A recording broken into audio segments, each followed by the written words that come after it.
We know now that in the early years of the 20th century, this world was being watched closely by intelligences greater than man's, and yet as mortal as his own.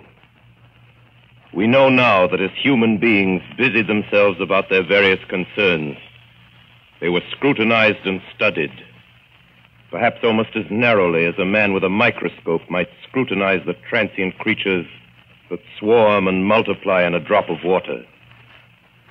With infinite complacence, people went to and fro over the earth about their little affairs, serene in the assurance of their dominion over this small, spinning fragment of solar driftwood, which by chance or design, man has inherited out of the dark mystery of time and space. Yet across an immense ethereal gulf, minds that are to our minds as ours are to the beasts in the jungle, intellects, vast, cool, and unsympathetic, regarded this earth with envious eyes and slowly and surely drew their plans against us. In the 39th year of the 20th century came the Great Disillusionment. It was near the end of October. Business was better. The war scare was over. More men were back at work. Sales were picking up. On this particular evening, October 30th, the Crosley service estimated that 32 million people were listening in on radios. For the next 24 hours, not much change in temperature. A slight atmospheric disturbance of undetermined origin is reported over Nova Scotia, causing a low-pressure area to move down rather rapidly over the northeastern states, bringing a forecast of rain accompanied by winds of light gale force. Maximum temperature 66, minimum 48. This weather report comes to you from the Government Weather Bureau. Ladies and gentlemen, we interrupt our program of dance music to bring you a special bulletin from the Intercontinental Radio News. At 20 minutes before 8 Central Time, Professor Farrell of the Mount Jennings Observatory, Chicago, Illinois, reports observing several explosions of incandescent gas occurring at regular intervals on the planet Mars. The spectroscope indicates the gas to be hydrogen and moving toward the Earth with enormous velocity. Professor Pearson of the observatory at Princeton confirms Farrell's observation and describes the phenomenon as, quote, like a jet of blue flame shot from a gun, unquote. We are ready now to take you to the Princeton Observatory at Princeton, where Carl Phillips, our commentator, will interview Professor Richard Pearson, famous astronomer. We take you now to Princeton, New Jersey. Good evening, ladies and gentlemen. This is Carl Phillips speaking to you from the observatory at Princeton. I'm standing in a large semicircular room, pitch black except for an oblong split in the ceiling. Through this opening, I can see a sprinkling of stars that cast a kind of frosty glow over the intricate mechanism of the huge telescope. The ticking sound you hear is the vibration of the clockwork. Professor Pearson stands directly above me on a small platform, peering through the giant lens. I'll ask you to be patient, ladies and gentlemen, during any delay that may arouse during our interview. Besides the ceaseless watch of the heavens, Professor Pearson may be interrupted by telephone or other communications. During this period, he is in constant touch with the astronomical centers of the world. Professor, may I begin our questions? Any time, Mr. Phillips. Professor, would you please tell our radio audience exactly what you see as you observe the planet Mars through your telescope? Nothing unusual at the moment, Mr. Phillips. A red disk swimming in the blue sea. Transverse stripes across the disk. Quite distinct now because Mars happens to be at the point nearest the Earth, in opposition, as we call it. In your opinion, what do these transverse stripes signify, Professor Pearson? Not canals, I can assure you, Mr. Phillips. Say. Although that's the popular conjecture of those who imagine Mars to be inhabited. From a scientific viewpoint, the stripes are merely the result of atmospheric conditions peculiar to the planet. Then you're quite convinced, as a scientist, that living intelligence as we know it does not exist on Mars? I say the chances against it are 1,000 to 1. And yet, how do you account for these gas eruptions occurring on the surface of the planet at regular intervals? Phillips, I cannot account for it. By the way, Professor, for the benefit of our listeners, how far is Mars from the Earth? Approximately 40 million miles. Well, that seems a safe enough distance. Just a moment, ladies and gentlemen. Someone has just handed Professor Pearson a message. While he reads it, let me remind you that we are speaking to you from the observatory in Princeton, New Jersey, where we are interviewing the world-famous astronomer, Professor Pearson. One moment, please. Professor Pearson has passed me a message which he has just received. Professor, may I read the message to the listening audience? Certainly, Mr. Phillips. Ladies and gentlemen, I shall read you a wire addressed to Professor Pearson from Dr. Gray of the Natural History Museum, New York. Quote, 9:15 p.m. Eastern Standard Time. Seismograph registered shock of almost earthquake intensity occurring within a radius of 20 miles of Princeton. Please investigate. Signed, Lloyd Gray, Chief of Astronomical Division. Unquote. Professor Pearson, could this occurrence possibly have something to do with the disturbances observed on the planet Mars? Hardly, Mr. Phillips. This is probably a meteorite of unusual size, and its arrival at this particular time is merely a coincidence. However, we shall conduct a search as soon as daylight permits. Thank you, Professor. Ladies and gentlemen, for the past 10 minutes, we've been speaking to you from the observatory at Princeton, bringing you a special interview with Professor Pearson, noted astronomer. Ladies and gentlemen, here is the latest bulletin from the Intercontinental Radio News. Toronto, Canada. Professor Morse of Macmillan University reports observing a total of 3 explosions on the planet Mars between the hours of 7:45 p.m. and 9:20 p.m. Eastern Standard Time. This confirms earlier reports received from American observatories. Now, nearer home, comes a special bulletin from Trenton, New Jersey. It is reported that at 8:50 p.m., a huge flaming object, believed to be a meteorite, fell on a farm in the neighborhood of Grover's Mill, New Jersey, 22 miles from Trenton. The flash in the sky was visible within a radius of several hundred miles, and the noise of the impact was heard as far north as Elizabeth. We have dispatched a special mobile unit to the scene, and we'll have our commentator, Carl Phillips, give you a word picture of the scene as soon as he can reach there from Princeton. We take you now to Grover's Mill, New Jersey.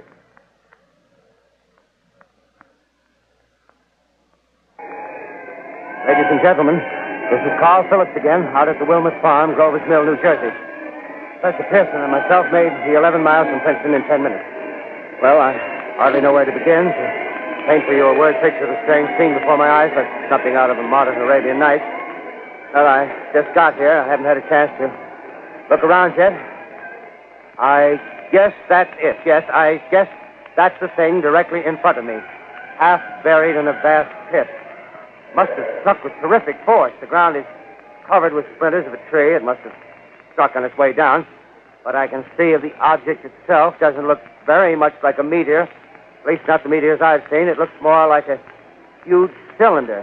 Has a diameter of, what would you say, Professor Pearson? What's that? What would you say, what's the diameter of this? About 30 yards. About 30 yards. The metal on the sheath is, well, I've never seen anything like it. The color is sort of yellowish white. It's curious.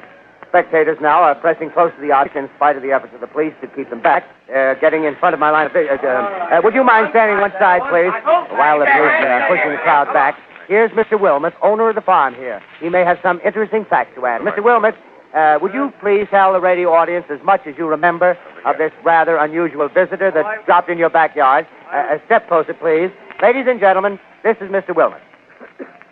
Well, I was listening to the radio. Closer and louder, please. Pardon me? Louder, please, closer. Yes. I was listening to the radio and kind of drowsing.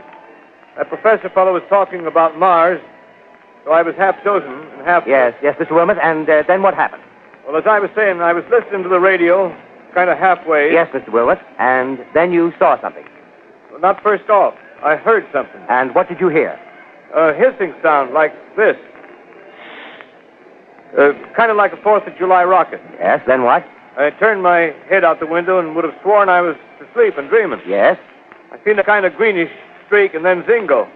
Something smacked the ground, knocked me clear out of my chair. Well, were you frightened, Mr. Wilmot? Well, I ain't quite sure. I reckon I was kind of riled. Well, thank you, Mr. Wilmot. Thank you very much. Yeah, you want me to talk No, that's quite all right. That's plenty. Ladies and gentlemen, you've just heard Mr. Wilmot, owner of the farm where this thing has fallen.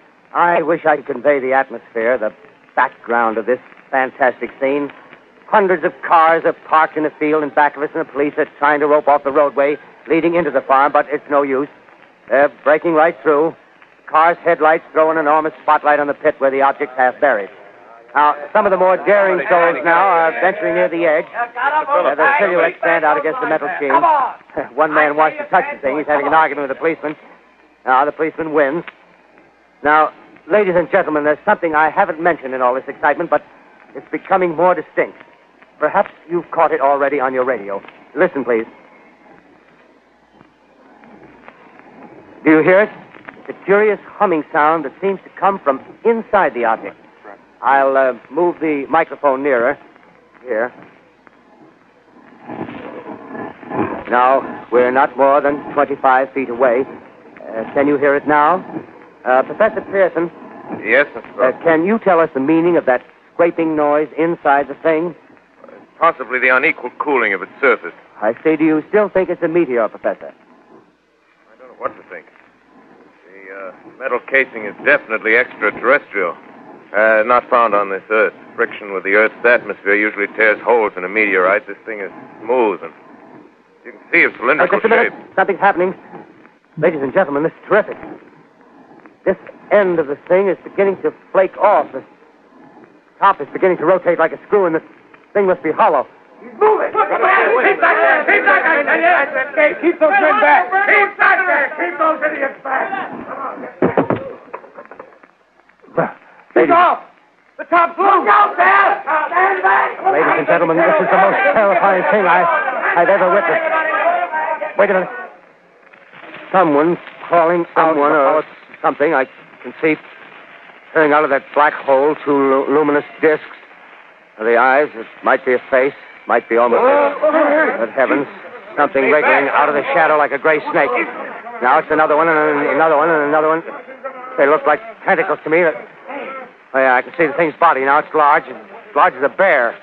It glistens like wet leather, but that face, ladies and gentlemen, it's indescribable. I can hardly force myself to keep looking at it. It's so awful. The eyes are black and they gleam like a serpent. The mouth is kind of V-shaped with saliva dripping from its rimless lips that seem to quiver and pulsate. And the monster, or whatever it is, can hardly move. It seems weighed down by possibly gravity or something. The thing's rising up now, and the crowd falls back. There seems plenty. The most extraordinary experience, ladies and gentlemen. I can't find words.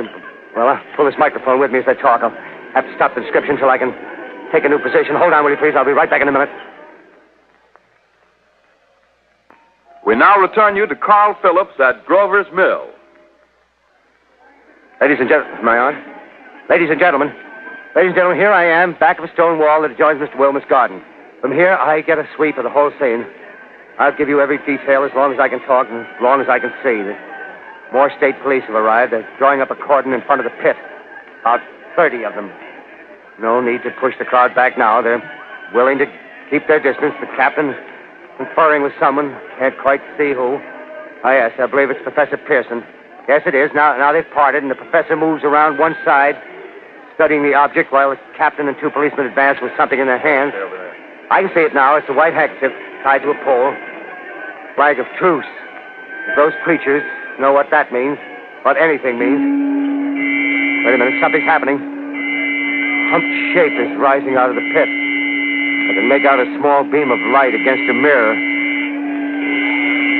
What's that? There's a jet of flame springing from the mirror, and it leaps right at the advancing men. It strikes them head on.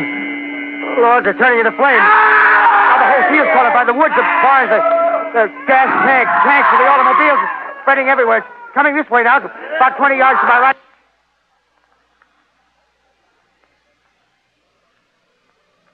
Ladies and gentlemen, due to circumstances beyond our control, we are unable to continue the broadcast from Grover's Mill. Evidently, there's some difficulty with our field transmission. However, we will return to that point at the earliest opportunity. In the meantime, we have a late bulletin from San Diego, California. Professor Indelkoffer, speaking at a dinner of the California Astronomical Society, expressed the opinion that the explosions on Mars are undoubtedly nothing more than severe volcanic disturbances on the surface of the planet. At least 40 people, including 6 state troopers, lie dead in a field east of the village of Grover's Mill, their bodies burned and distorted beyond all possible recognition. The next voice you hear will be that of Brigadier General Montgomery Smith, commander of the state militia at Trenton, New Jersey. I have been requested by the governor of New Jersey to place the counties of Mercer and Middlesex as far west as Princeton and east to Jamesburg under martial law. No one will be permitted to enter this area except by special pass issued by state or military authorities.